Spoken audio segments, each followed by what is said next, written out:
Dito ma'am, yan. Dito ma'am, sa gitna nila. Left konti pa. Ganun, pero line pa rin ma'am, ganun pa din. Line pa rin ang tapatan mo. Tapos, ang makita mo dito ma'am, pwedeng yung dulo ng line or yung dulong gulong niya. Okay, full turn. Tingin sa likod pa. Just a little more try.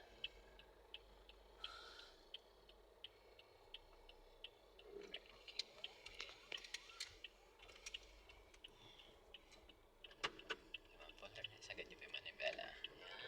Tapos yung altis ma'am, dapat lumabas doon. Yan. Pag hindi yan lumabas, di bawas niya. Binawasan ni ma'am. Konti pa. Binawasan niya. Binawasan siya. Break pa. Okay, balik. Sobrahan niyo ma'am kasi tumabingi ka konti. I-left niyo ma'am, sobrahan niyo.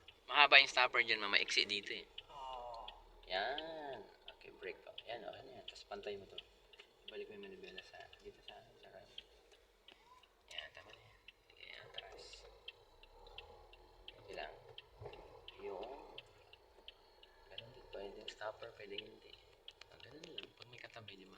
Parang ano lang din, kahit may line. Okay lang to kasi ang haba ng ano niya. Ito ma'am, mahaba kasi ito eh. Hindi siya masyadong dikitan. Ganun din